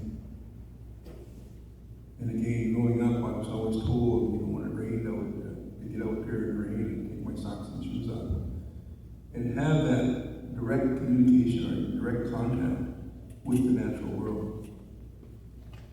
And so with that understanding, we start developing our own laws, keeping in mind Mother Earth and the natural world, and how we're going to move forward. And the difficult part is we're dealing with the Western world and their ideology, and then not having that understanding. But that doesn't mean that we still move ahead with what we understand. Because our laws were in place long before the Western world came. And that's what we have to remember is who we are. And what are those laws that we followed in the past? What are those laws that we continue to follow? And what is that relationship to one another? And once that's in place, then you start talking about that relationship to the world around us. And so when you're talking about laws, I guess we now have to put some of those laws down in writing, because it was always passed down from parent to children, from grandparent to children. And so those were always verbal laws that were passed down. So now it's time to document it as we move on. And I recall once telling Native Council of Justice, we've always had those laws. We just need to update them by 500 years. Since 1492, when the Western world tried to override our laws. They've always been in place. Thank you.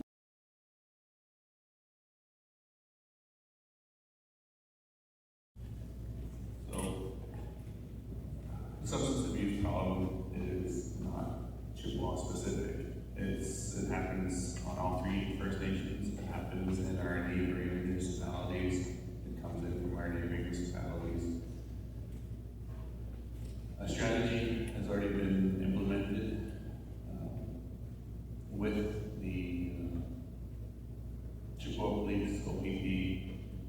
It's called the CMO Initiative, where they're actively patrolling and looking for drug dealers, drunk drivers, etc. That is more of a reactive stance that we have taken. What has already started to happen is our health department has healing circles. You see it out at the arbor there. There's a big sign out there that says, if you need help, we're here. A lot of times it's hard for our First Nation members because it's right up in the open. They're there for healing, and everybody's going to be looking at them as they drive by. So,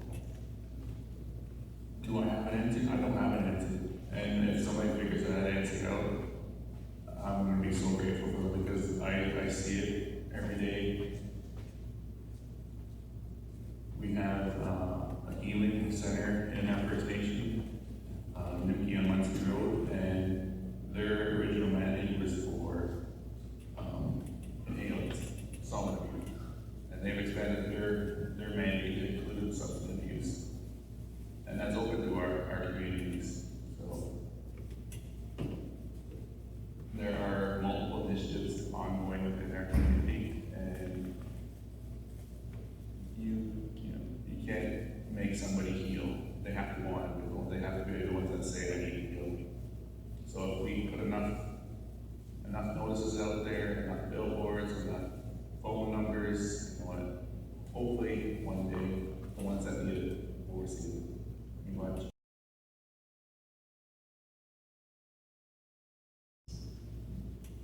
Nation building to me is exactly what we're doing right now.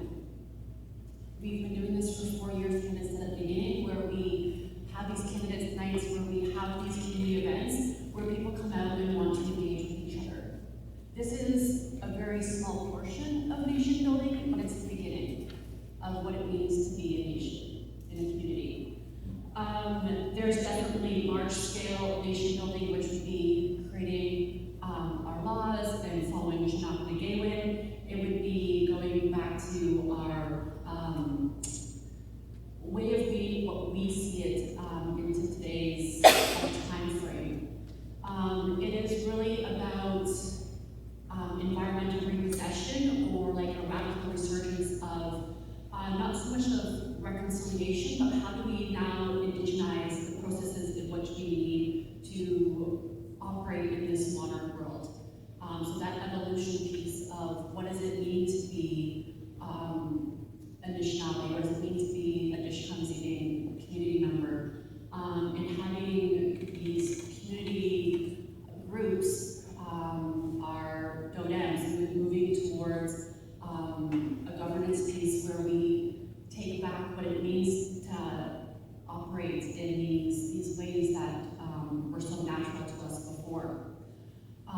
It doesn't exclude these westernized, I guess, processes, because we have to acknowledge them as we build nationhood further. And we've already been building nationhood, as I see in the past, and having the privilege of growing up on Dishkansing, I can reflect on where nationhood has been created, right? This community center wasn't always here yet. Here we are tonight. So governance, the powers who be, the grassroots people, all these people play such an important role in building this nation to what it is today. So it's really taking those strengths, it's taking that child-centered approach, and finding the solutions that work for us as a nation to build a strong, healthy community. And we are going to make mistakes, and we are going to have to take calculated risks. But that's all a part of being better for ourselves and our nation and the next 7 generations to come. As we see the Notimisug and the Mishomisug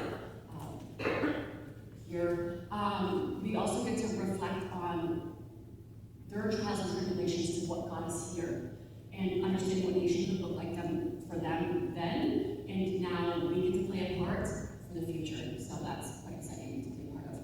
Much.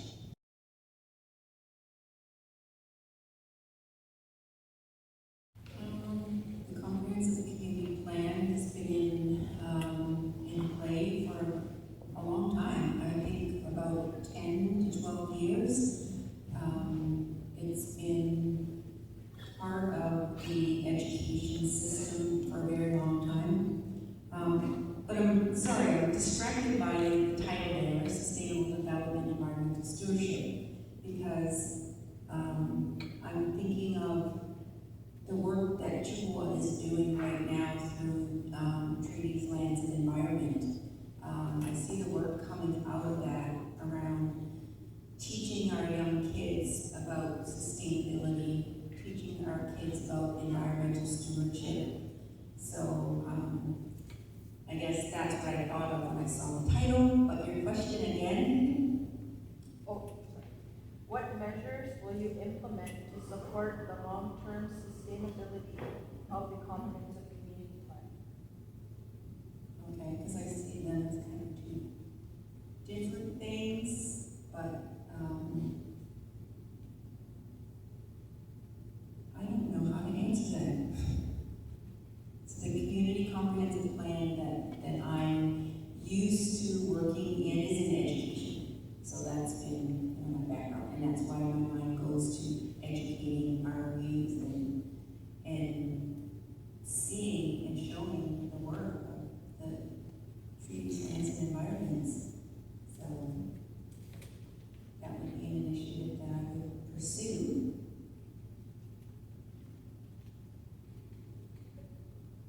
Yeah, I think that's it.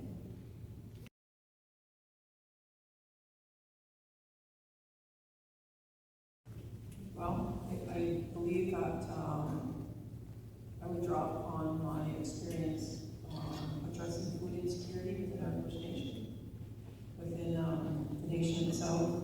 The ideas that I would probably, the ideas that I have. Well, first of all, we need to start thinking like our ancestors. And we have to stop thinking like our colonial oppressors. So when it comes to land, we need to look at it being a communal thing. Something that we share, not being split up in community boundaries. Because the world around us, the climate change that is happening around us is scary. We see that when we, during the COVID-19 pandemic, it was hard for people that lived off reserve to survive. It was even hard for our own people to survive in our communities. We weren't prepared. We didn't have systems in place. We didn't have answers. So we need to take those lessons from that experience and we need to plan strategically. How are we going to take care of our people? How are we going to bring them home? Because when you're living off reserve and those things happen, it's scary. It's very scary. We need to plan and be able to have a community that's thriving so that they can come home to. Right now, our community is not well. We have so much work that needs to be done. We have a housing crisis. We have a drug crisis. We can't think about economic development when our people are not well. We have to start with the very basics, and that is about healing our people. And how can we do that? By reconnecting them to the land,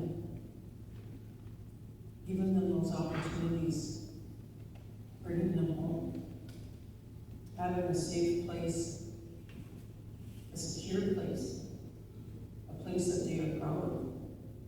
It's not going to take the work of just the people sitting at these tables. It's going to take everyone's responsibility. Everybody has a role and a responsibility to play. And I look forward to working with this tonight. I have dreams of how to take care of our people in a good, safe, and healthy way.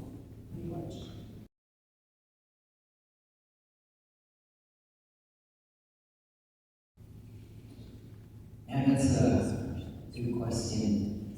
So, and just thinking on like a holistic point of view, like on that medicine wheel, always think about that medicine wheel. And let's bring that back. And so, I would like to, at least I hope that this term we can do things in a good way and engage in community circles, engage in a lot of relationship building circles, and start the fundamentals of building those building those relationships stronger, and getting to know each other better, understand each other, and give room for everybody, voices to be heard.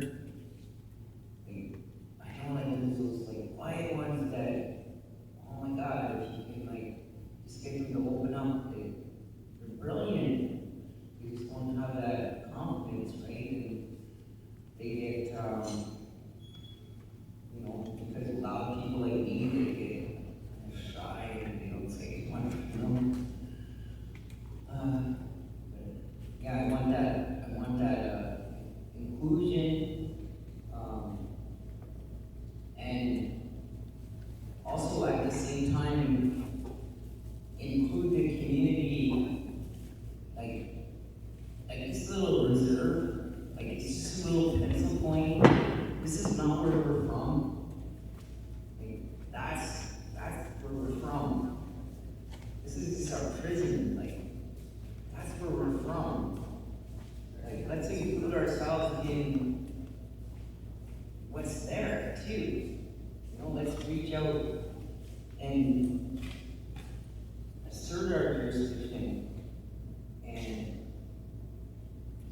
and our identity and everything, and let them know that we're still here, and approach them and because they're very approachable.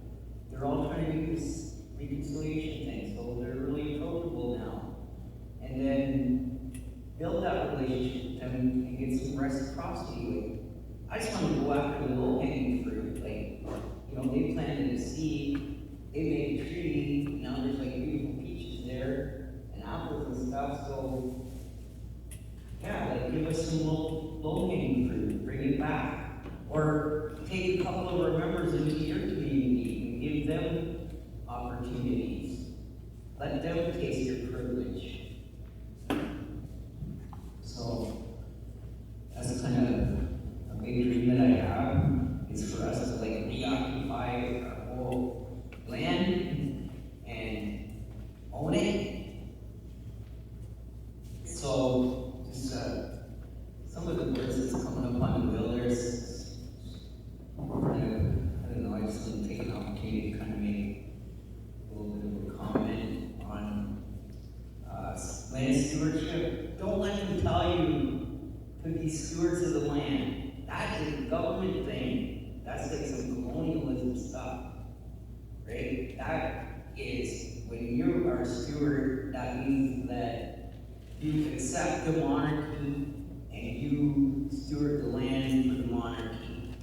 That's what stewards mean. It's like a legal term, being a steward. You're not the steward, you're the owner. And the relationship that we keep forgetting about is that we're just part of the herd. And we're leaving that herd and we're forgetting about it. Those are our relatives. And when we're doing all this work out there, when we sit at those tables and talk about Ring of Fire and everything else, talk to those animals, make sure that there's a fence along that road, make sure that there's overpasses for the animals to get across and underpasses for the other ones to get under, and make sure there's intervention enough to accommodate that so that we're not disrupting their patterns and everything. We can't forget that herd, because when you forget that herd, then that's where our sustainability is, in remembering that herd. And we're the caretakers, and we're the relative that's supposed to, stand up for them. So don't let them call you guys stewards, or don't let them call us stewards. We're not stewards. We own this land. This is our land. So, and there's a lot of legal terms that they use, even that reconciliation, that's an archaic term from the Bible. It means pure weight. That you're going to get pure weight. And I don't know, I got all these strange facts in my vocabulary from studying English. So you gotta watch those words, man. I don't know. I'm good. I'm not I wish I knew more Canadian language. I spent so much time in English language that I'm not able to keep it up. But when it comes to English language, I can fight for you with their words against them. Okay.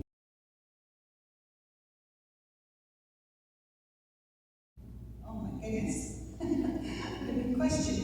If I had a crystal ball, I'd like to see in my crystal ball a community that's healthy and wealthy, and a community that, one of my main interests is economic sovereignty. And that's one of the main reasons I'm interested in running for council, actually, is I don't think we've been doing enough in that area. I think that we have so many tools here in this community.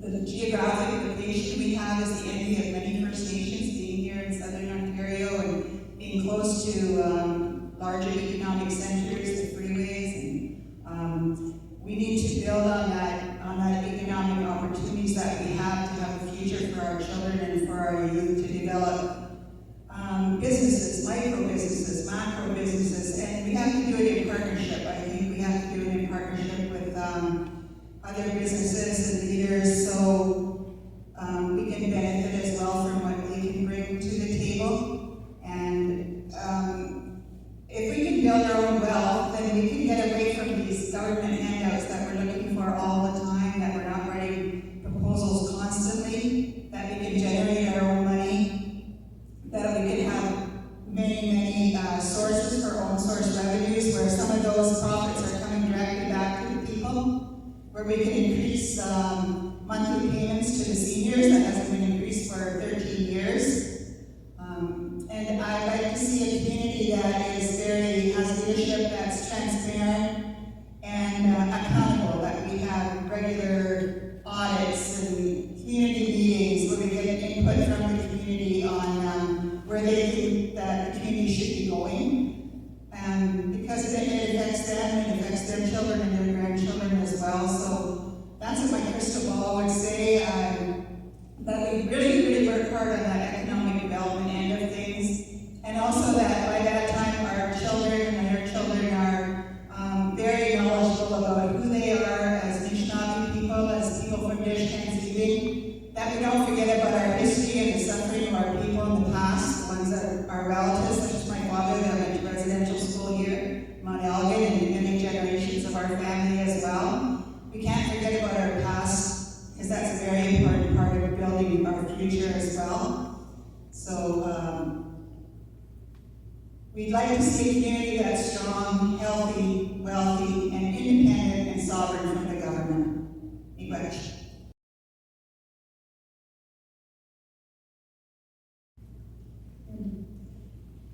I look at it from different angles as well.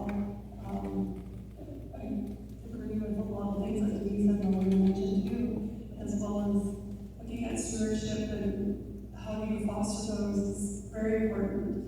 From a service provider field, again, I look at wraparound approaches in terms of how do we service our people, whether it's through economic innovation, learning, lands, management. Those partnerships are important to us because each time we look at different service at a service level, there's a different way we have to do wraparound approach with each individual in order to meet where they're at. Whether we service the individual that's having addiction issues, we look at how do we service that client right from the beginning and walking to the door. You know, that partnership has to be fostered with everybody that same way, is how do we manage the people. We need to put our people at the center of our programming and even when we deal with leaderships or other municipalities or partnerships, our people need to be the center. We need to have them look at what their needs are first, and then bargain and collect and negotiate with their municipality partners or corporations, the government, to say these are our needs, these are the resources we need. But right now we're currently underfunded in all resources that we have in our communities because that wraparound approach is not being used. And so the government doesn't look at those services we need. We need more additional dollars in the addiction, housing, and mental health. But the government doesn't look at that approach. And I'm going to share something in working with social services. We've been working and continue to work around on that wraparound approach with the government at the municipal levels. They've created an internal works program that they basically took instruction from us and used that same approach that we use with our community members and putting them first in their priorities. They've implemented their program and they've changed the internal works program to meet the needs of those people out there. And we continue to give our ideas away, and that's the other part of it, is a lot of the corporations, government levels, they're taking the First Nation ideas that we create for ourselves and being innovative to create that wealth and generate the health and well-being of our communities. They're taking that and using that to their advantage. We share too much of our knowledge. We need to start sharing our knowledge within our community and using those wraparound services to help our community first and put our needs there first rather than creating a partnership with the outside communities and letting them take our resources away from us, right from underneath us. So those are things that we need to look at, is how do we do it? It's a collective, it's bargaining, it's negotiation, what is our wins, what is our losses? So, you know, we should be making sure our people in our community come out on top, not on the bottom. Thank you. Okay, so cognizant of the time, we're a little bit over. My first amazing responses to these questions. You're making it tough decisions for our citizens to vote. So thank you, panelists. And I'm going to just plug in that the vote is taking place at the school this year from 9 a.m. to 8 p.m. So good luck to all the candidates and thank you for participating.